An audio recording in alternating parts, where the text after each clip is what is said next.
Good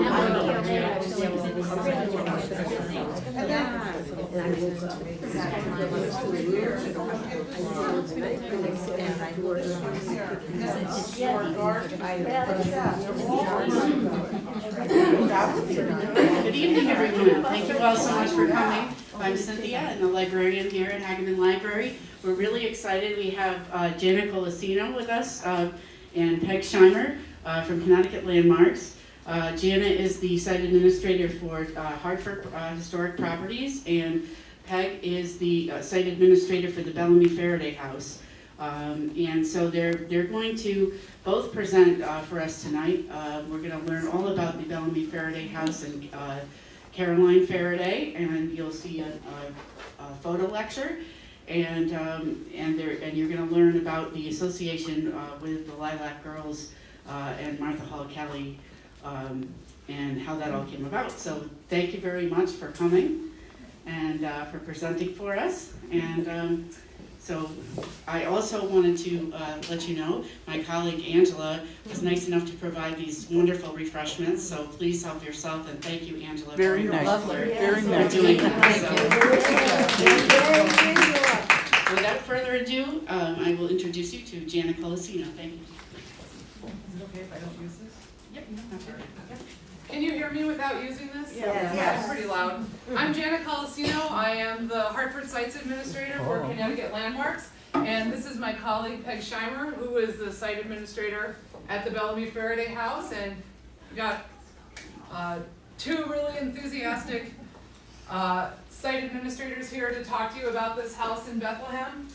We both work for Connecticut Landmarks, which is the state's largest heritage museum organization. And this is our home base in Hartford. This is the Amos Bull House, and because I'm the site administrator from Hartford, I have to get the plug in. Hartford is as old as New York and Philadelphia and Boston, and yet none of Hartford's historic past has been well preserved like those other cities. And people don't realize Hartford dates back to 1636. And we at Connecticut Landmarks actually preserve 2 of the 4 oldest remaining properties in Hartford. This is our Amos Bull House. It used to stand on Main Street in Hartford, and the last resident of one of the houses I'm responsible for, the Butler Mccook house on Main Street, which is the oldest house in Hartford, agreed to save this house and let it be moved into her backyard. And so that led to its preservation, but it's this wonderful kind of urban style townhouse, and it actually would have sat on the street with this this part in the front, but it got turned. It was moved down Charter Oak Boulevard, if you know that part in Hartford, in October of 1971. It was sadly like about 6 months after Francis Mccook died. It took years to get this building preserved. So that's where we're based in Hartford. This is me. These are the 2 houses I'm responsible for. I'll show you Peg's houses in a little bit, her gorgeous site where she gets to work. This is the Butler Mccook house, built in 1782 on Main Street in Hartford, the oldest remaining property in Hartford. And this, if you've ever driven I-84 through Hartford, is the Isham Terry House. It was built in 1854. It's this really marvelous Italianate building, and it sits right on the edge of I-84 in Hartford as you're going into the tunnel, depending on if you're going east on 84 or just after you pop out of the tunnel if you're heading west in Hartford. And it is this house poised at the edge of the highway, but also in this really exciting area of Hartford that's going through a lot of redevelopment right now. The Arrowhead Point in Hartford is being preserved. The Dunkin' Donuts Stadium has gone in there. And out of this house, if anybody here is a landscape enthusiast, I'm running a great program at the end of April to honor Frederick Law Olmsted and his 200th birthday. We're having a symposium talking about Olmsted, and then I'll be leading a walk through Hartford looking at some of Olmsted's historic sites, including like the area where he was born, talk about his connection to the state capitol, to Bushnell Park, and then Keeney Park, which was an area that was planned by the Olmsted brothers. So definitely go visit Peg if you haven't already been to the Bellamy House, or if you've you have been there already, go back again, but please come see me in Hartford too. I don't get nearly as much visitors, as many visitors as these houses deserve. So at Connecticut Landmarks, we hope to inspire appreciation for the Connecticut experience. Our houses preserve the historic past. We tell stories of Connecticut residents who lived in these houses through their collections, the properties themselves, the landscapes, and we hope to engage our visitors in these meaningful stories. And today, you're going to really hear this wonderful story of Caroline Faraday. So here, I mentioned we have 11 historic properties across the state. There are 12 houses here. Our Hempstead houses, plural, down in New London, there's actually 2 properties at that site. So we have the Joshua Hempstead house and the Nathaniel Hempstead house on the same property down there. So you've gotten a real quick immersion into Connecticut landmarks. A lot of people are confused how the houses themselves relate. Connecticut Landmarks is the umbrella organization that oversees these houses, and then each individual property. Most of them are museums, some of them we steward, but they aren't open for visitation. Can I just jump in here? Yeah, jump in. We should also tell you that even though the title is Connecticut Landmarks, it's a private, we are not run by the state. Yeah. So We're a 501c3 private nonprofit, so membership is really important to taking care if of you our want houses. to join us, we have membership brochures over there, and if anybody wants to join today, we'll give you $10 off of your membership. So. And it's great because our season starts technically at the beginning of May, and your membership would get you free admission into all of these houses, discounts on some of our great programs. Peg's got the really wonderful garden guru, is that a good name for her? I have Tova Martin coming June 2nd to the house to do a wonderful garden lecture, and she's just so inspiring. If you've never heard her speak, she's wonderful. She makes you feel like anybody can do it. And she was the woman who ultimately inspired Martha to go. Yes, We'll talk about that. it's her article that drives Martha to the Bellamy-Ferriday House. So if there had been no Tova, there'd be no Martha. So Yeah, no Lilac Girls probably. Wow. So we'll be happy to talk to you more about that after our program. But tonight, this is a talk entitled Lilacs in Bethlehem, the Bellamy-Ferriday House and Garden, Caroline Faraday, and the True Story of Lilac Girls. We want to share with you the experience of the Bellamy-Ferriday House and Garden and its connection to the best-selling novel Lilac Girls, and then also the subsequent books that came after Lilac Girls, Lost Roses, and Sunflower Sisters. And we'll share some of the inside story on Martha's visits to the property, and maybe some secrets that they don't know. some secrets, maybe even about a 4th book in the Lilac Girls. Yeah. Martha comes in and visits Peg quite a bit, so she's got the true inside scoop here. We're going to start by offering a view inside the historic house built by Reverend Joseph Bellamy between 1754 and 1767, and a view of the 10-acre site, which includes the 18th century residence, barns, a historic formal parterre garden that was installed by Caroline Faraday, who I guess we would call maybe a philanthropist, and then she was the final resident of the house, and the gardens were installed, Caroline and their mother. And so we'll share details of these residents with you. Reverend Bellamy influenced colonial life and preached with religious fervor throughout New England's Great Awakening, if you're familiar with that, while Caroline herself championed human rights and social justice causes around the globe.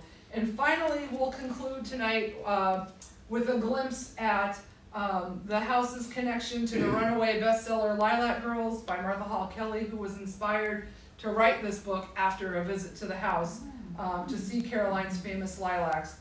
So if you aren't aware of this book, Lilac Girls by Martha Hall Kelly is based on the true story of Caroline Faraday's work as a member of the French Resistance and her interest in the fate of the so-called Lapin, the rabbits. They were young female prisoners subjected to horrific medical testing at the Ravensbrück concentration camp in Germany. So here, without further ado, perfect timing, the Bellamy-Ferriday House and Garden. So today, the Bellamy-Ferriday House tells the story of two individuals, really dynamic individuals, one from the 18th century and one from the 20th century, respectively, Reverend Joseph Bellamy and Caroline Woolsey Faraday. And both of these individuals use their surroundings as a pulpit and a stage to effect change in their worlds. And each had a very deep relationship with this special property, both the land and the architecture itself, and yet each individual lived beyond the boundaries of this rural community, both physically, geographically, spiritually, and historically. Anything you want to? No, you got it. All right. Is it still there? Oh yeah, it's a museum and you can go out and visit it. Peg, that's her office where she goes to work. Oh, wow. Yeah. Lucky. Yeah. Yeah, it's a burden. And the landscape itself also tells an important story of 20th century summer estates.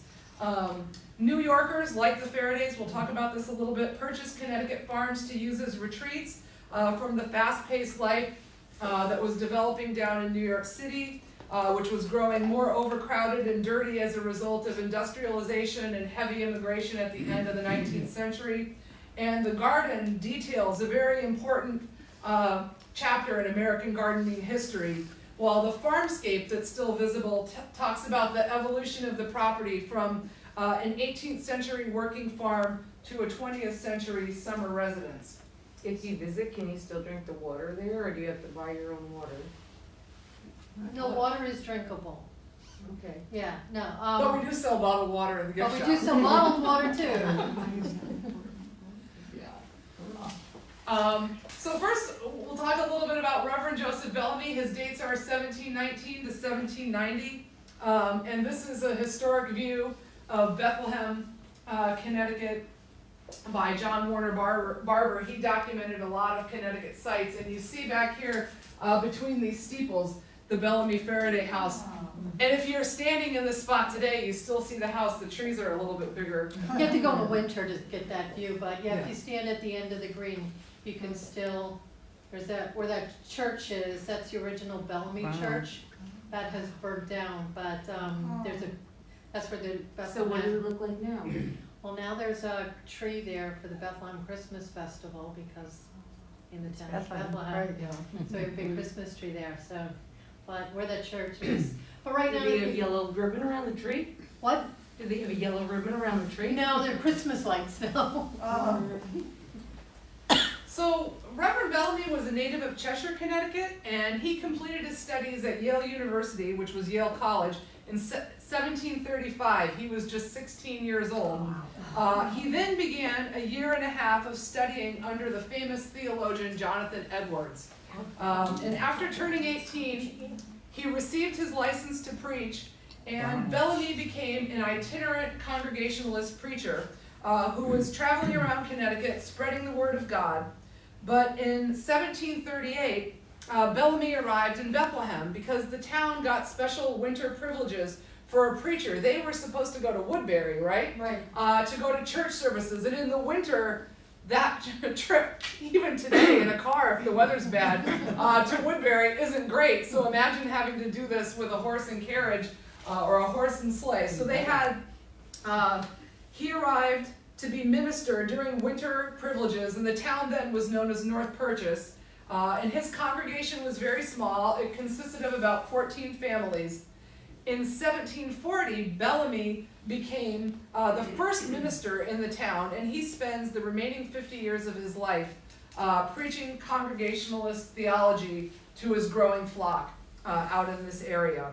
And out of his home, that actual Bellamy-Ferriday House today, he operated his the first theological school in America, educating such famous students as Aaron Burr. And he didn't obviously make it all the way through the program to become a preacher, because everybody knows what happened to Aaron Burr if you've seen Hamilton, right? He was one of the residents there. Jonathan Edwards' own son, Jonathan Edwards II, studied there as well, and he trained over 60 ministers, and many of the students lived, including Aaron Burr, lived with the Bellamy-Ferriday, or the Bellamy family, on the 3rd floor attic of the house. So this is not Reverend Bellamy. This is his mentor, Jonathan Edwards, and the father of one of Bellamy's students. But we don't have a picture of Bellamy. There's no Read picture what it of says on the Bellamy, other but side, his sermon? That's one of Bellamy's sermons, yes. So I can't Jonathan. read it, you don't have to read it. It's just but an I'd example. like to know what it says. Let Peg finish talking, and then we'll tell you.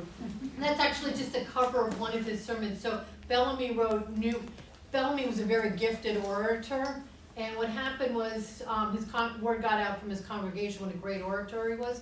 So then he got asked to go and speak at other congregations, and people are like, I really like that sermon. Do you have it written down? And so then he started writing down his sermons. And then the sermons themselves got to be very popular. Then he put them into pamphlets, and then the pamphlets became booklets, and the booklets became a book. His famous work is True Religion Delineated, in which he actually breaks with Jonathan Edwards, because Jonathan Edwards, if you remember from 8th grade history, writes, 8th grade history writes, sinners in the hands of an angry God. He's a fire and brimstone, hell and damnation, pulpit-pounding preacher. And Bellamy then breaks from him and starts preaching about a loving and forgiving God. So if you go back to that 8th grade history class, you'll probably sleep that day, but just refresh your memory. There's the new lights and the old lights. So the old lights are Jonathan Edwards, and the new lights are the Bellamy people. Yeah, and then Bellamy's sermons influenced the Second Great Awakening, which includes Harriet Beecher Stowe's father. Right. Who's from the same neighborhood, by the way. Yeah. So, for the person from the who's same interested, neighborhood? this is sermons upon the following subjects: the divinity of Jesus Christ, the millennium, the wisdom of God, and the permission to sin, by Joseph Bellamy, minister of the gospel in Bethlehem. And this other text is so blurry I can't read it. But that's kind of the gist of things. So, So you want some good gossip about Sure. that? So here's the gossip. So Jonathan Edwards has a daughter named Charlotte. And Charlotte falls in love with Bellamy's college roommate. Wow. Who an happens- older man. Scandalous. No, Bellamy, Reverend Bellamy's. Oh, Edward. Okay. And, falls in love with Jonathan Edwards' daughter, so his roommate. So, and who's his roommate, you ask, right? His roommate is Aaron Burr. Senior, Aaron Burr's father. So they get married, and then they go to New Jersey, to Princeton, New Jersey, and they start this university. So wait, was he cheating on her with Theodosia? Yeah, No, that that's was his his son. son. His son. This is Aaron Burr's Yes. father. So his Okay. father, Aaron Burr Sr., marries Jonathan Edwards' daughter. They go off to New Jersey and are appointed the first president of the College of New Jersey, which later morphs on into Princeton. Parents have 2 children. One is named Sally or Sarah, and the other one is Aaron Burr Jr. Both parents come down with smallpox and die, leaving them orphans. But Grandpa Jonathan Edwards comes to the rescue, and he becomes the 2nd president of Princeton University. He too dies, and then Aaron Burr Sr., college roommate, mentors Aaron Burr and takes him into his new theology school. Luckily, though, he doesn't quite fit in and goes up the road to the Tappan Reed Law School, becomes a lawyer. First law school in the U.S., Bring down the right? next generation. Yeah, so then he becomes a lawyer and politician, and then he runs for president, loses, becomes vice president, gets in a fight. But you saw the play, so you don't even remember. Sorry, that's the gossip. Thank you. Wow. Wow. I heard something that said that. So historians have described Reverend Bellamy, this is a quote, in person, manly, of tall stature, Wow. in the latter part of his life, well clothed with flesh. He was physically imposing, standing more than 6 feet tall and weighing approximately 300 pounds. His voice was large and clear. Fat. Like Jonathan Edwards and other ministers of the time, he wore a white wig, so you can see the kind of wig they were wearing, and a simple robe when he was in the pulpit. quote, his whole air and manner were indicative of authority. So in addition to preaching, like Peg was saying, he published 22 books in his lifetime, including the highly acclaimed True Religion Delineated, and I think about 350 different pamphlets or so with the sermons and things like that. They were published in the US, they were published in England, they were published in Europe. So he was really very well known during his time. While he lives at the house, he marries, he has 7 children, he builds his house from 1754 to 1767, and he farms his 100 acres of land. Wow. Yes, Where do we find the books and pamphlets if we wanna find them in historic? you would have to talk to Cynthia about that. And you can see some of the historic ones if you come out and visit the house. I love to read. They're on the shelves, so you can't check them out or anything, but I'm sure Cynthia can help Thank you. with accessing those. So this is a floor plan of the house as it existed during the Bellamy time. And actually, originally, this was his house. Then as he becomes more famous and has a little bit more money and more prestige, the left half of the house gets added. But the dining room area was originally the main part of the house. And Bellamy and his descendants owned and farmed this property for 122 years, finally selling it in 1868. And this is Joseph Hart Bellamy. This is Reverend Bellamy's grandson, and he was the last Bellamy, at least male. Can you rate it up, cause I can't see his face? I can't, unfortunately the lighting is as it is here, I can't really do much about this. But if you go to the house, you can see the painting in person. I don't know if that helps. So Bellamy and his descendants. You can't. Oh, I'm okay.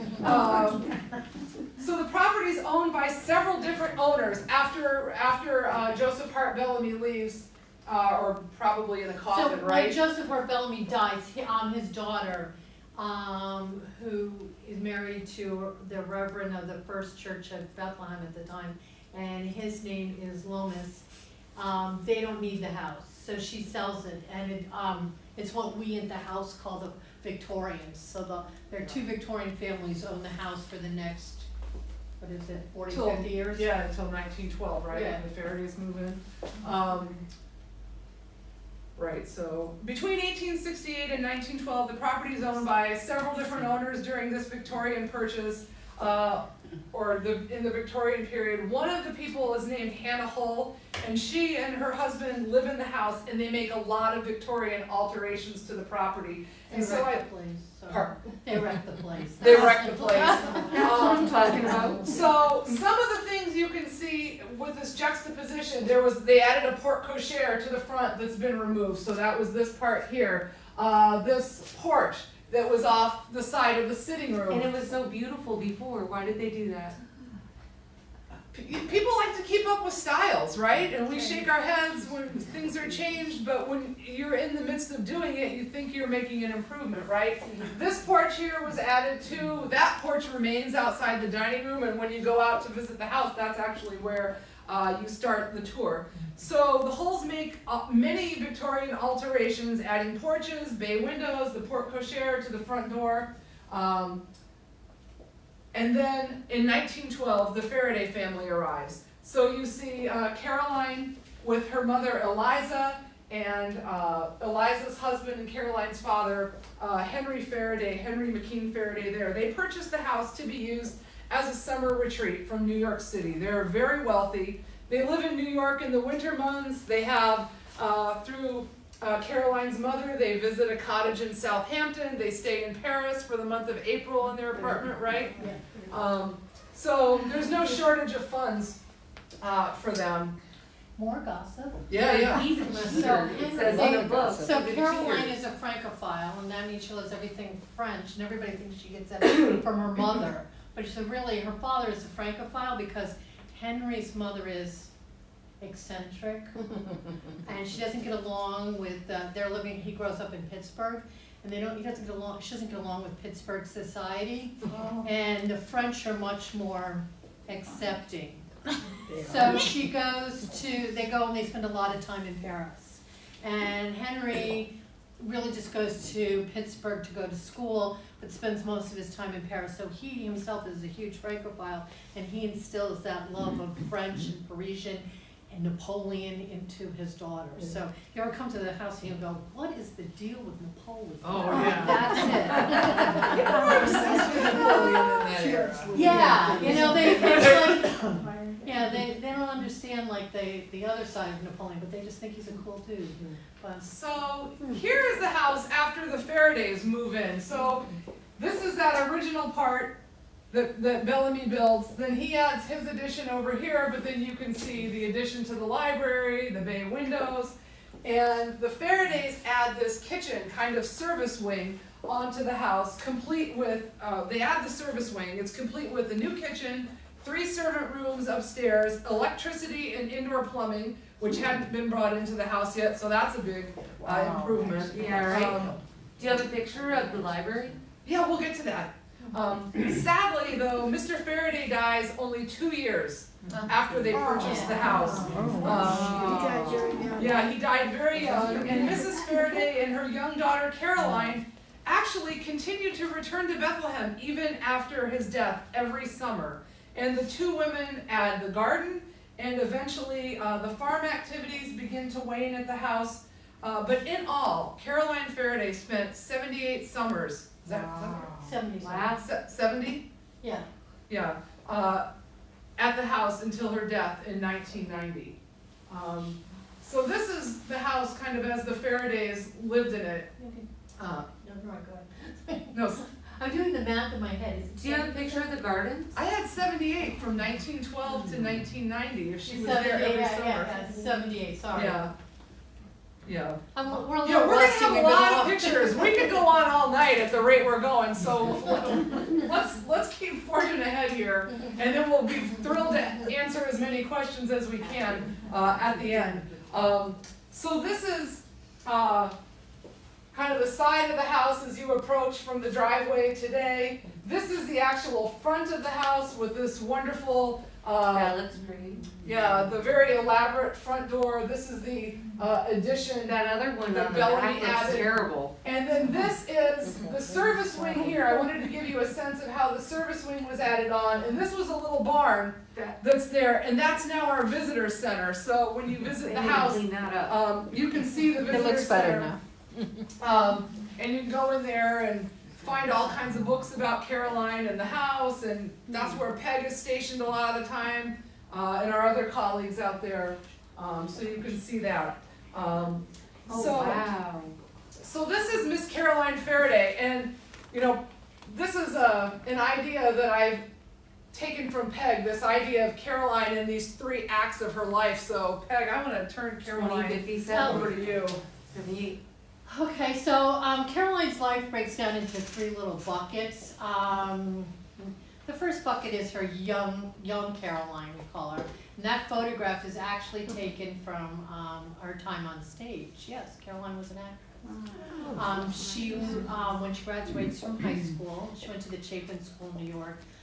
She decides that she wants to be on stage. Now, it's kind of odd, right? Because she's a debutante, she's a woman of society. And back then, being a stage actress was a little like, yeah, sketchy, right?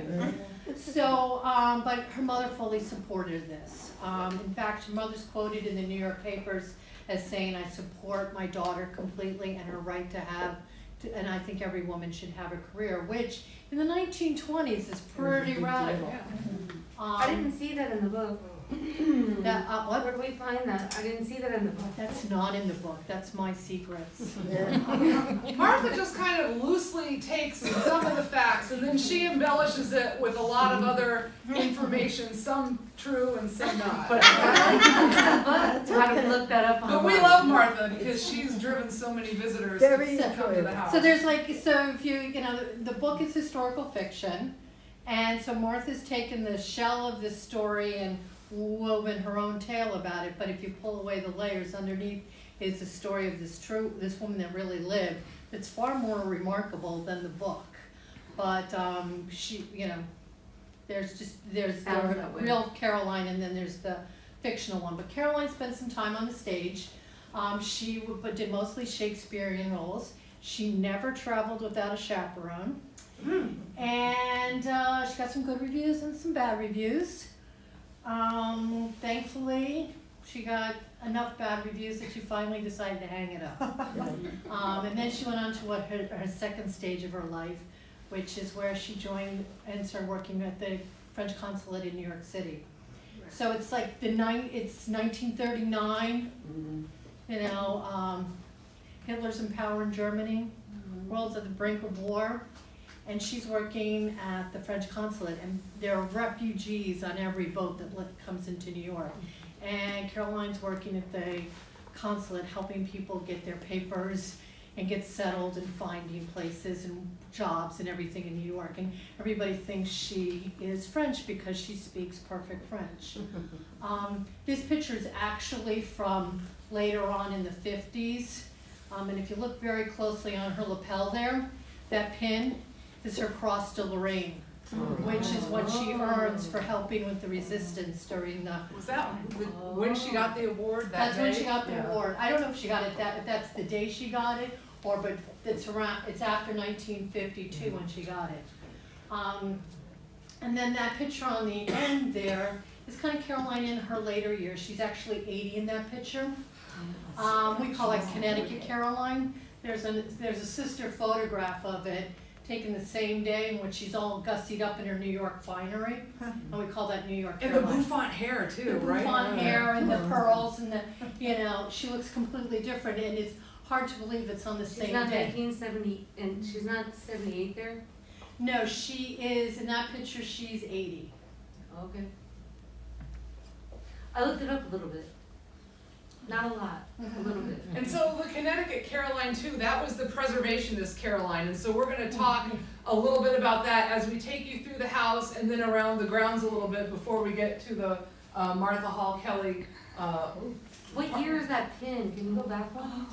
What year is that pin that was awarded to her? So that's when you receive the Cross de Lorraine, and I think it's under 100 Americans have a Cross de Lorraine. How many women have a cross to Lorraine? I don't know how many women, but it's Far less than 100. very few women have it. It's really something that's designed to give to I'm French thinking it's citizens.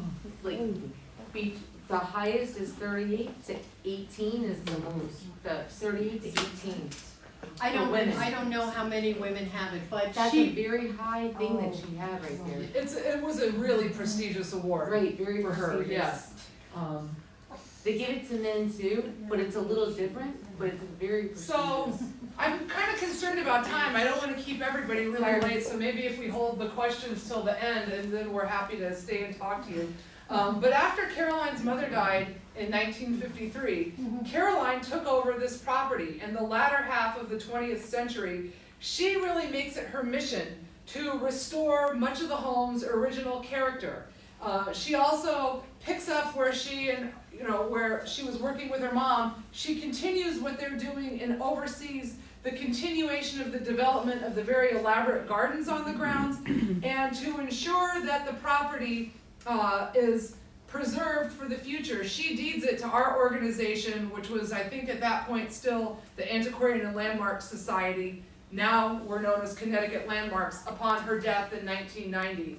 And so then we take over the stewardship of this property directly from Caroline. So we're gonna kind of go room by room through the house, as Peg would probably lead a tour, just so you get a sense. And by no means do these pictures do the house justice, so I have to say, you've gotta get Peg's business card, call her up, go out, book an online ticket through our brand new ticketing system that's just going into service this month, and go out and see the house for yourself if you haven't, because she and I have both been through there. Wanda, I'm sure you've been through there. It doesn't do the house justice. So this is the dining room where you would start your tour. You would come in the door, like right about here, and this is the oldest part of the Bellamy house. This is where that portrait of Joseph Hart Bellamy hangs, in the dining room.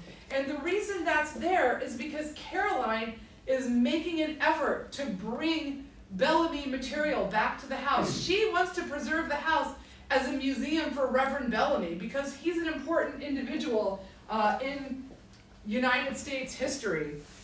So today, you see the house is furnished.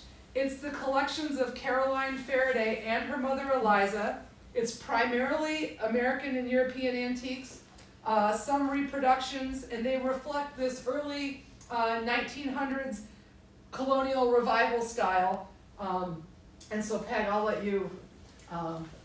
Yeah, so this is the dining room. I'll tell you how the portrait actually gets in there. So Caroline collects samplers.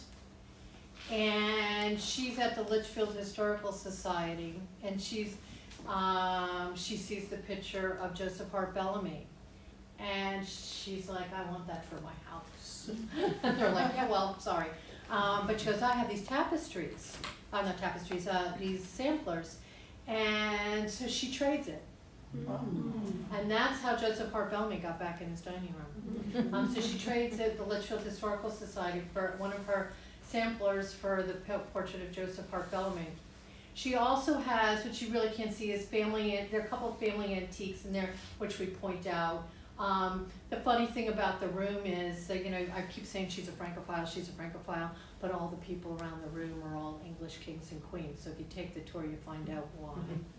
So she's got prints of English monarchs and noblemen. Isn't this the room where the Bellamy coat of arms is too? Yes. Yeah, so the Bellamy coat of arms is there. It's like the ode to England in a Francophile house. And then, if you like wallpaper, like this house has the most remarkable wallpaper, and Peg, I'll let talk about the wallpaper when we get to the spot where the big stuff, but I love the wallpaper in this room.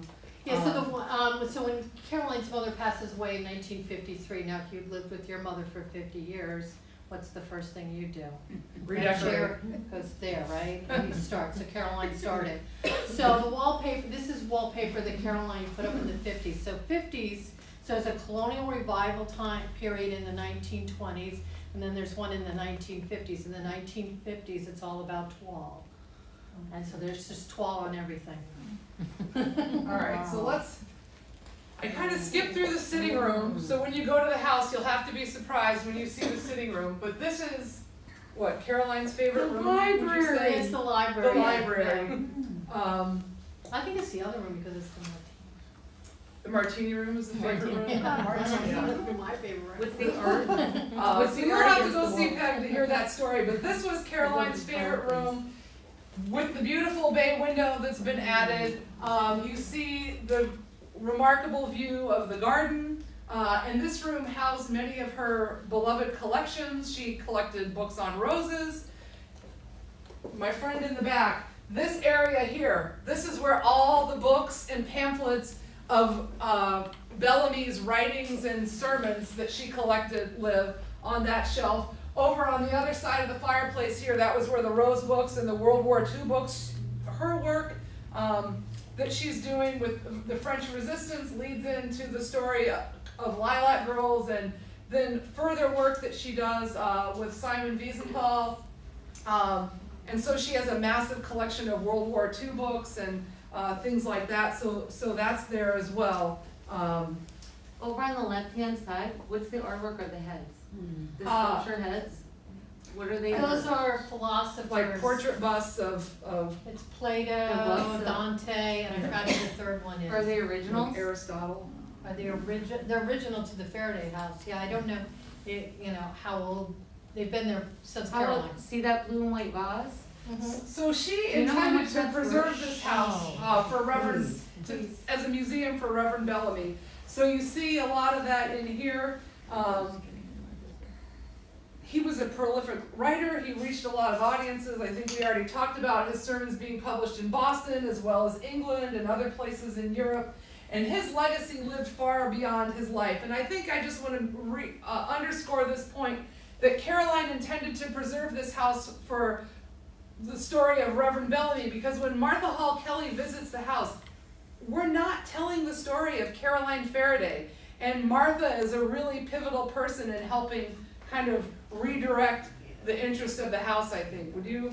I mean, It's very, very little is told about Caroline at that point in the house. They're talking about just the evolution of the way you talk about an historic house now. Then they were talking about the carpets, the chairs, the fixtures and the floorboards. We don't talk about any of that anymore. We tell these. Like when you go to Mystic. Yeah. We're telling the human stories Right. of Caroline and her work. Right. The last little bit I want to say about this room, because I know we've got a lot more we want to share with you, is that the legend has it that Caroline died on this chaise lounge in front of the window looking out the garden. Peg's shaking her head. It may or may not be true, but it's a really great story, right? It's a great story. It's lore. We'll go with that. The legends. The legend has it. So from the library, you could walk into the parlor. This was the most formal room in the house, but it's furnished with kind of hand-me-downs from the Faraday apartments in New York. When things were out of fashion there, they could come up to the country. You can't see them as well as you can close up on this projection, but this room had the greatest degree of architectural detail when Bellamy lived there. You've got this fancy dental molding around the top of the wall. The fireplace mantle and surround here is fancy. You've got these swags, all this carving, because this is where Bellamy entertained his public. This is the room where he's seeing visitors in this house, and it would have been used to entertain traveling ministers, the parents of his theology students who lived there, perhaps suitors of some of his daughters. And so because of this very public-facing side of this room, it was the most ornate in his house. In the Faraday's house, it was still... Yeah, it was the parlor, which is, she called it the parlor. I don't believe Bellamy time they called it the parlor. I think they called it the front room or something like that. But the parlor is actually French, which is to talk. So you sit in the room and to talk, and that's what the Faradays used it for. It's also got a lot of musical instruments in there, and that's and Caroline was musical. She played the guitar and the ukulele. So there's a lot. I can envision Caroline sitting there in the evening, playing and enjoying music. Just kind of as an aside, from October to May, the Faraday women lived in their New York City brownstone, which was on East 50th Street. Unfortunately, it's no longer standing. Then after Caroline's mother died, Caroline owned an apartment at 875 Park Avenue near 78th, which she also lived in until her death in 1990. And she would spend her summers here at this house. First, if you were arriving at the house and coming through the front door, you would enter this front entry hall and then be shown in to the parlor. So this is the front entry hall decorated for Christmas. This is the doorway into the parlor right here. The library is kind of back behind there. You see this wonderful wallpaper, the stairway, the massive front door, and then up the hall. And this is where the wallpaper restoration is going on now. I'll let Peg talk about that. So the house is 250 plus years old, and in that time, things settle and move. And I think you can see right up here, there's a massive, you can actually see it, there's a massive crack going right up in the corner of that door. And then over here on this window, if you look underneath this window right here, you can see that somebody left the window open once, and we got water stains there. And then if you follow this pillar up to the top, you can see where we had a bee infestation, and we have actual honey dripping down the walls. So after many years, we've ripped, this wallpaper is no longer made. Sadly, so what we did was we pulled off sections of it and had it digitally scanned and then made into exact replicas of what's there. And it's So what are you looking at 7:14. They said they would be done at 14 minutes ago. They said they'd be done at 7 o'clock tonight. So as of 7 o'clock tonight, I'm gonna hold them to their word. The wallpaper has been completely replaced. We'll know it tomorrow morning. Tomorrow morning. But we redid this room and Caroline's room, and then we're going to do the back stairs next season, or next off season. But, 5,000 visitors come through every year and do this. The wallpaper gets damaged. And that's a lot of thanks to Martha, because, Yeah. yeah. So it's in really bad shape. Not only that, but every 5 or 6 years, they repaint the trim.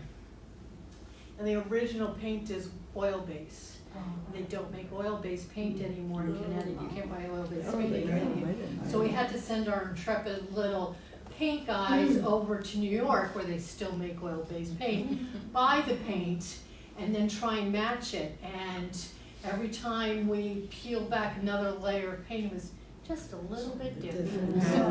So we did a whole big study. So we actually went down to the original yellow and found that yellow one, so that it will finally be the correct yellow. That'll be exciting. But one thing we found was very interesting is on the bottom of the stairs there, you see that little square by the window? So there's this little square, and it's like this brown square, and I always thought that somebody had just ripped the paint off there. But what they had done several years ago is done a little bit of study, and they thought they'd come down to the brown wood. But in our paint analysis, we found out that that's faux painting, and that those Victorians, those wild hulls, had gone through and faux painted the whole bottom half of the chair rails with fake wood. So that whole entryway that you're looking at now with yellow was dark brown. Wow. That's something interesting. Anyway. Well, one last little thing I want to point out. This is Reverend Bellamy's Bible box, and that was something else Caroline brought back to the house in tribute to Reverend Bellamy and in kind of preparation for her to preserve this house to be a museum for him. Just one last little fact about Bellamy. His estate was valued at nearly 2,000 pounds sterling when he died, and that was about 6 times the amount of the Episcopal minister in Woodbury, Connecticut, to give you a sense of how wealthy he was. I'm sure most ministers weren't living in properties nearly this magnificent. So if you go up those stairs that we were talking about, you would arrive here at an area that we call Caroline's Landing. And during her lifetime, Caroline participated in many humanitarian causes.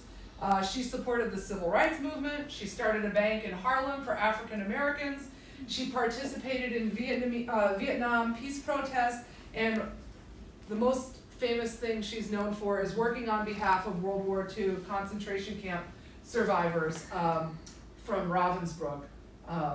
She wrote letters, so on her desk, you see her desk here, the top of her desk, the desk from the side with the typewriter there. She wrote letters about the issues that interested her. She corresponded with African American ministers in her ancestral town of Faraday, Louisiana, concerning civil rights. She corresponded with Simon Wiesenthal about tracking Nazi war criminals. And Peg, I'm going to let you share. So if you look at the desk, it's like Napoleon exploded all over it. Above the desk, you see a picture of Napoleon. Then you'll see there's a then there's a statue of Napoleon.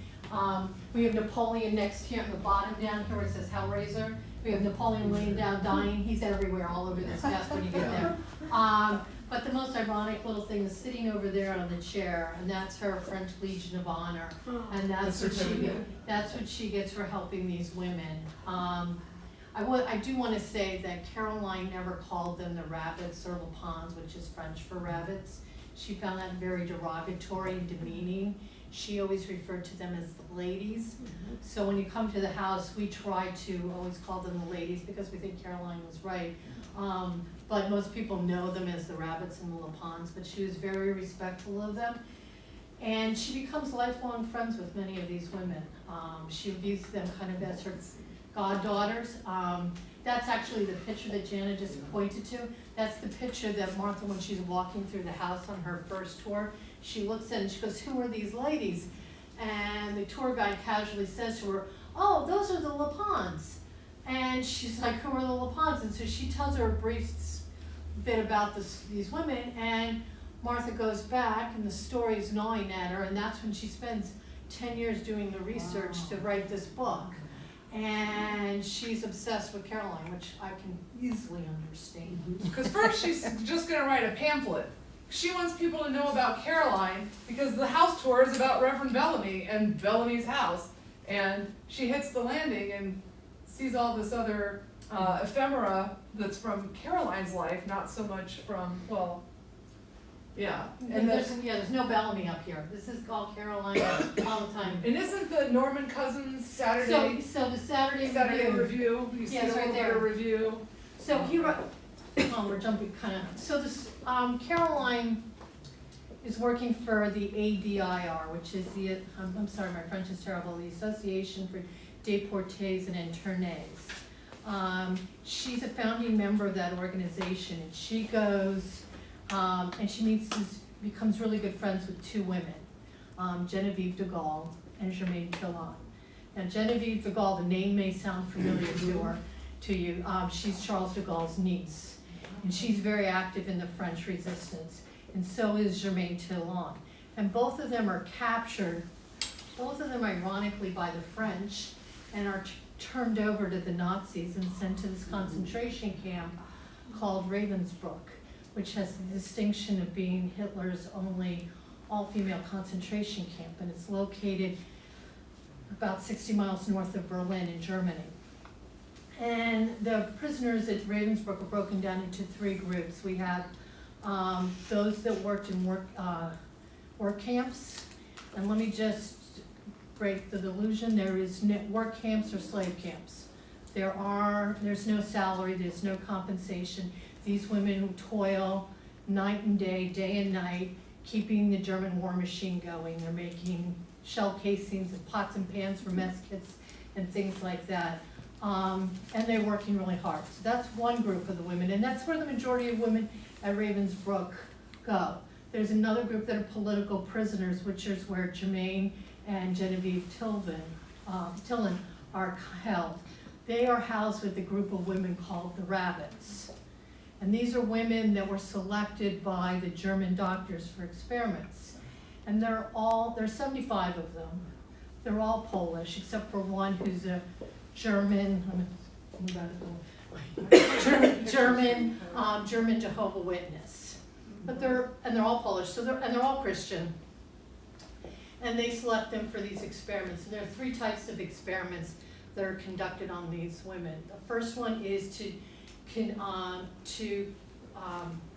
they're put into decompression chambers to test how much altitude, what the body can endure in high altitude, just to see what the human body can endure. The next group are submerged in icy cold water to see just what the human body can endure. And the third group is sent to an operating room where they remove bones out of their lower leg and insert them with infectious materials in order to test sulfite drugs. And Jermaine and Genevieve witnessed these horrors. After the war, they take on the task of trying to help these women. But they're unable to do so because it's after the war. France has been decimated. They really want to get these women some sort of financial compensation from West Germany. They are not willing to help them. The Polish government's not helping them. They've hit a stalemate. So they go to their friend Caroline, and Caroline, dog with a bone, gets on the case, and she sits down with her friend Norman Cousins, and he pens a series of articles called Dialogue in Warsaw, and it's those that bring in the money and the donations and everything to bring the women to the United States. And they come in November of 1958, and up there in the upper right-hand corner, there's the group of women as they arrive in the United States. That's right after they arrive in the United States.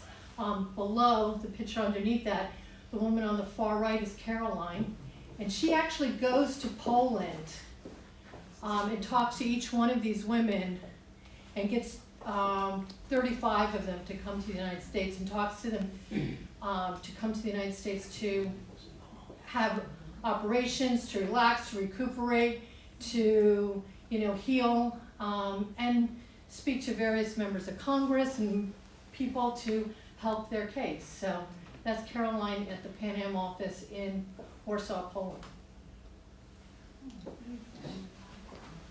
Wow. So I don't know what we want to go all the way back to. Oh, I'm sorry, jumped way ahead. Sorry. No, I thought it might we're running short on time because you've got both of us, we've got stories, so we'll move more quickly.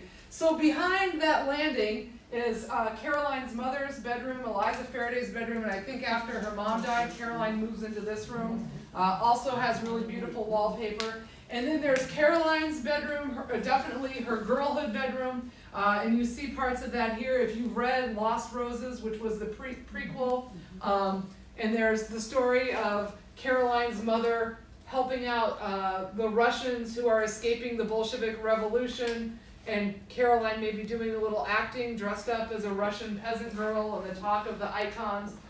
You see some of these in her room, her beautiful bed. And her room, like the library, looks out over the garden that she and her mother have put in. So I don't know, Peg, if you want to add anything. No, I'll just add that this is the other room that we've just completed the wallpaper on. So it too had been damaged over the years. And so this is the one that, this wallpaper has been totally replaced. The painting's all been redone. It's absolutely pops, it's exquisite. So, Gotta go see it. it looks, yeah, it's worth the trip. That's all I'm gonna say.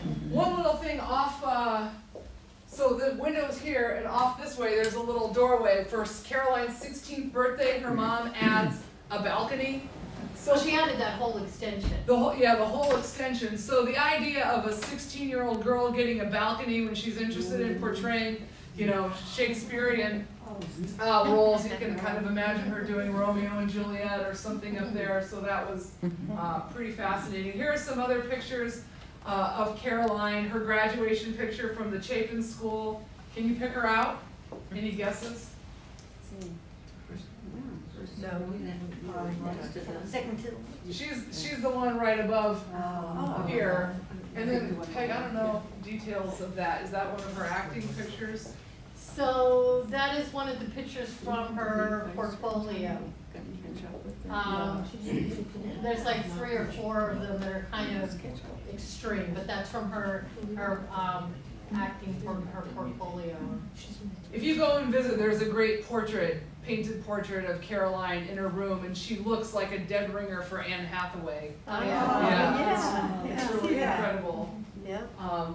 So we're going to kind of pivot. We'll go quickly through the garden because I want you to have the chance to ask Peg questions, and we want to talk more about Martha. But this is the view of the formal parterre garden, seen from the bay window. And legend has it that Eliza forgot her appointment with the men who were coming to begin installation of the garden, and she had no plan sketched out, and she looked down on the floor and there was an Aubusson rug, and she sketched the pattern. Well, we don't have the rug, we don't know whether this is a true story or not. What's your take on that, Peg? Maybe. Yeah, I could see it happening. But anyway, the garden's fantastic, and you should come out and visit. Here is Eliza standing in the garden before it's as grown in as you see today. Let me go back here. You can see that statue as a point of reference. And there is Eliza by the same statue there. Eliza designed this garden, and this is a really remarkable thing because at the time she's installing this garden at her house, you've got other people in this part of Connecticut who are relying on trained landscape architects to design these great gardens at summer estates. And this is something these 2 women really did by themselves. It's really remarkable that this garden is right up there with some of the best landscape architect designed gardens out in northwestern Connecticut. Here is a picture from 1915. Yeah, so after Henry dies, Henry's dream was to have his farm, and so this was all farmland. The field went right up to the edge of almost the edge of the house there, and so Henry has passed away, and Eliza has no intention of farming the land, and so she decides to put in this parterre garden. And if you actually look at the garden and look at the property, the garden. It goes straight through. Here, if you look, here's the house, and here's the parterre Peg's talking about. So here's the house, and this is the green, And if you look here, you got a circle here and you got a circle up, half circle up there. This is the garden. It's this whole section. And when you go to experience the property, you'll see that it's a series of rooms. You have a room here, there's a room here, there's a room here, there's a room there, and there's a room up there, and those trees down at the bottom are magnolias. So we have a little magnolia trees. And over here is what's left over from Bellamy, and this is his orchard. And they went through and they filled it in with other specimen and orchard trees. But that's how and that's pretty clever when you think about the way she designed that garden. Yeah. So, the beginnings of the garden with the workmen building the stone wall. Here are some pictures of Caroline. I just put these in because one of the things she did with her dad, the 2 summers that he was there, is they worked in a vegetable garden, and she loved to arrive at this house for the summer, and she was so excited. She would put on her scout costume and run out into the land that's now the Bellamy Preserve that's behind. So it was 100 acres, 10 acres remains where the house is, and then 90 acres went to the Bellamy Land Trust for that preserve that she also helped, that she created. So, take a few. Caroline, at some other points in her life, out in the garden, working there, and that's that library window that she's right in front of that overlooks the garden. She's out in the parterre working. This period from 1876 to 1940, it's viewed as the golden age of American gardens, and it overlaps also with this period of colonial revival gardens. So that's really where this garden is rooted in colonial revival design, and it stands in real contrast to Victorian gardens, where you'd have big massings of a single plant used in beds. This garden is very different, and I won't get into particulars of that with you tonight because we're short on time. But here is the property as it exists today, kind of an aerial view. And then here are some of the wonderful treasures within that garden. Really, you guys start getting blooms in April, like on the orchard trees that kind of continue. Yeah, the apple trees don't really bloom because they're heritage apples, so they're not as bloomy as the stuff that use modern trees. But what really starts to bloom, or other things that come are like our magnolias come. And we have the magnolias you see like from the south, not as I call New England magnolias. That white cloud, we have a white cloud crabapple up there, which is in the upper right. That bottom one is a quince. Then we have a lilac, and that's one of the peony beds there. So even if you go out on tour and the lilacs aren't blooming, there's usually always something beautiful blooming in the garden. I say the lilacs made the house famous. Yeah. The roses are Caroline's passion. If you like roses, there are unbelievable roses. But the peonies are what put on the best show. Yeah, I love the peonies out there. There's 2 long beds with peonies there. I just want to point out, this is Caroline's Playhouse that was there, and that was originally a building that she had intended as, well, I mean, it was long on the property. So that was originally a Bellamy schoolhouse where he taught his theology students. Then it becomes his grandson's law office. Then Caroline used it as a Bellamy museum that then became her study. It was a playhouse, and it's moved around the property several. So we call it Connecticut's first mobile home. And that's where Martha did her first book signing at the Bellamy-Ferriday House. So here the house also has some great historic barns out there as well. Both the Bellamys and the Faradays grew what they needed. There were 100 acres of land. Many stone walls that separated different crops remain on the Bellamy Preserve lands. And so I think the oldest barn is this one and this area down here, if that's correct. Yeah, the one in the end, yeah.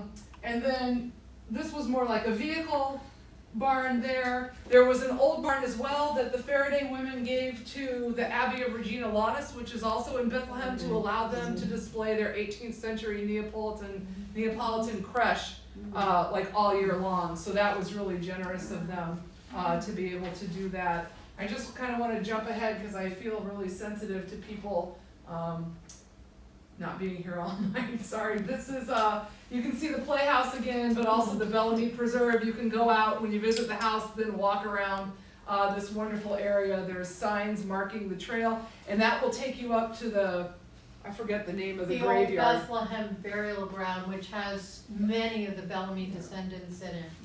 It also has a little highlight in Sunflower Sisters, Martha's third book. Yeah. Yeah. We don't want to give away the ending of that book.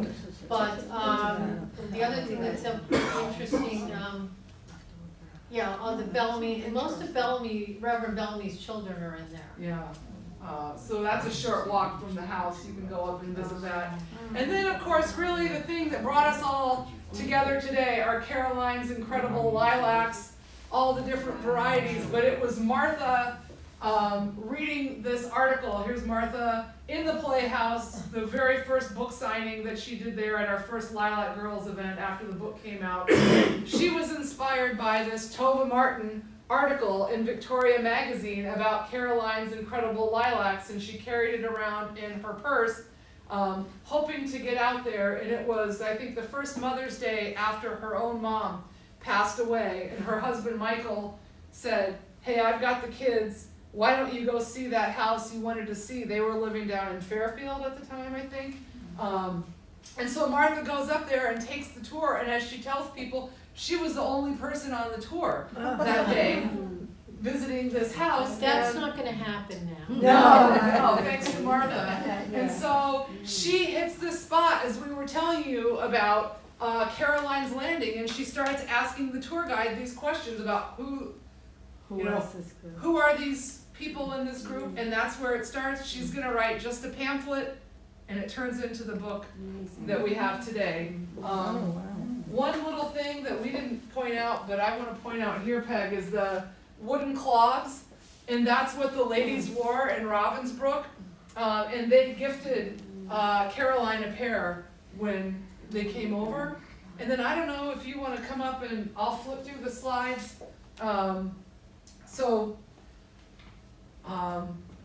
Peg told you some of the stories that got ahead of me, but do you have anything else you want to add about? Oh, okay, well, I'll just go through these pictures really quick.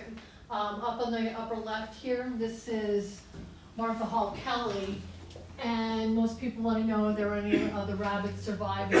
When she went to Poland, when she was doing the research, there were 4 of the ladies still living. Sadly, there's only 1 remaining today. This is a picture from the Nuremberg Trials, and this woman is testifying. I'm not sure which one that is, but several of them testify at Nuremberg. And you can see the scars and the visible from the experiments.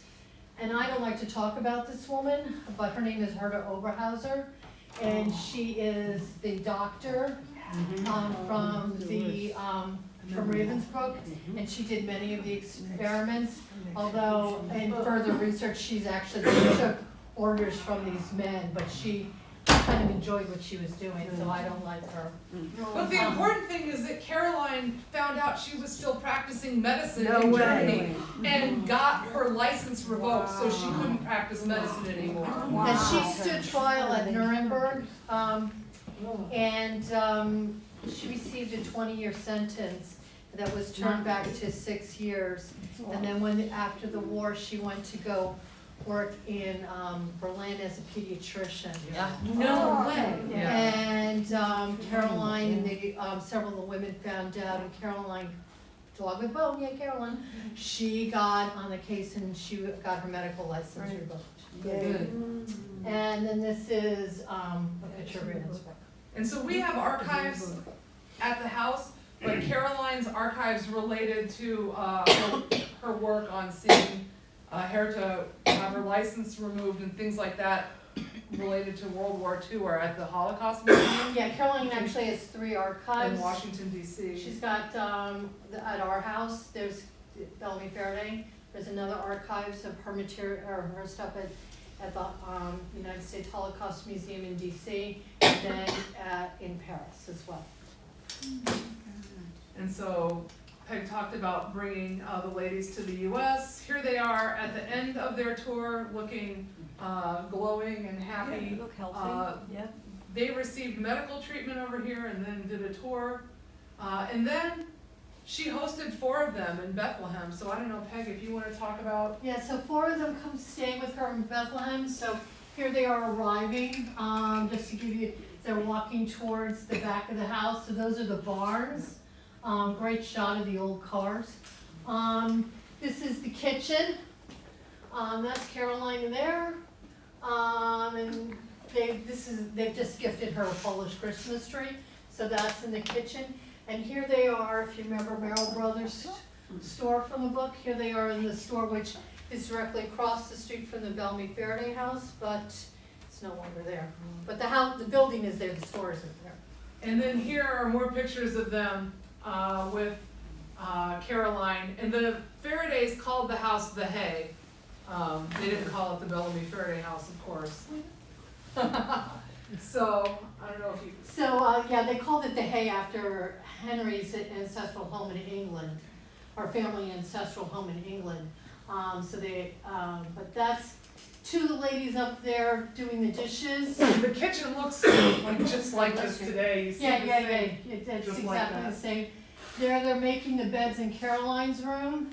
That's Caroline and one of the ladies talking on the back stairs. I call that, Jadwiga. yeah, I call that girl talk. Yeah.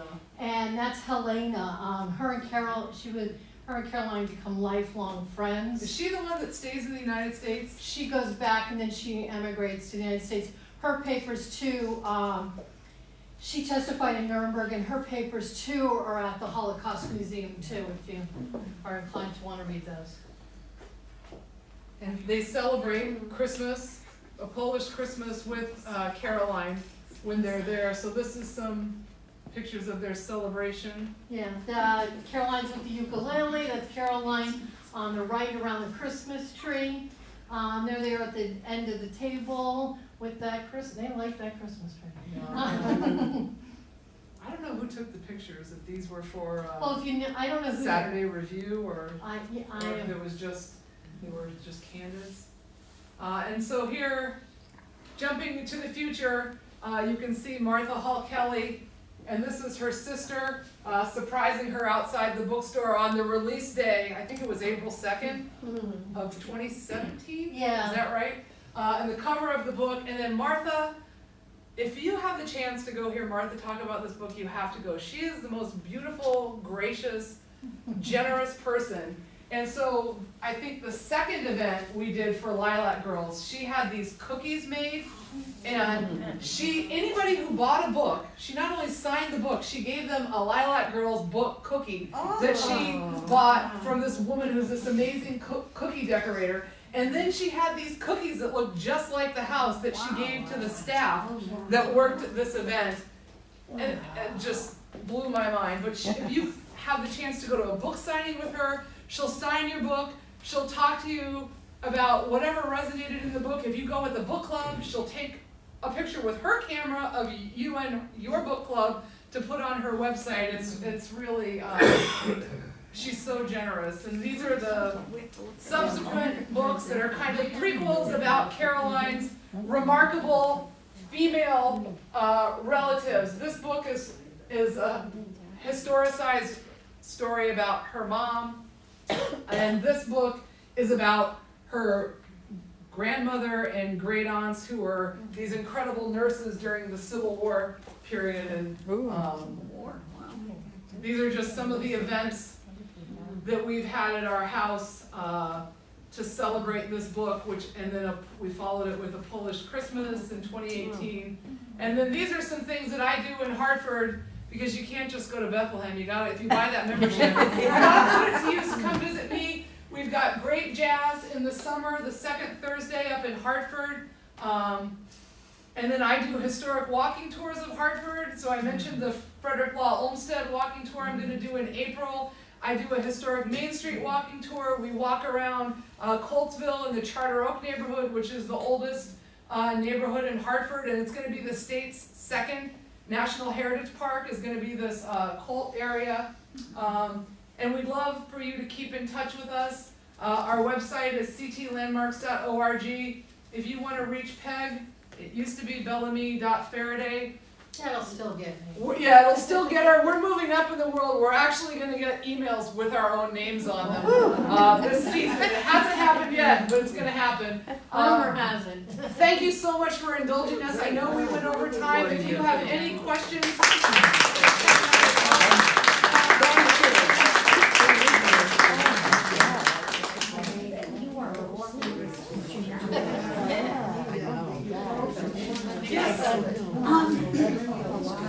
Olmsted, he was the landscape architect for the Yes. Central Park and Yes. for and also in San Francisco, is that right? I can't remember if he I'm was not sure about San Francisco, but he had an incredible, like he designed the Emerald Necklace, which is that area kind of around the MFA Boston. He designed Central Park. He was responsible for the U.S. Sanitary Commissions during the Civil War, which led to the development of the American Red Cross. He was born in Hartford, right down the street from the Butler Mccook house. Then his family went and lived right by the other property I'm responsible for. He The worked with the Faradays. Did he work with With the all the Woolsey. or his sons? The Woolsey. Oh, with the Woolsey women, Yeah, yeah. he worked with Yeah. the Now, Woolsey. the Woolsey woman, that's her grandmother was a Woolsey, right? Yes, yeah.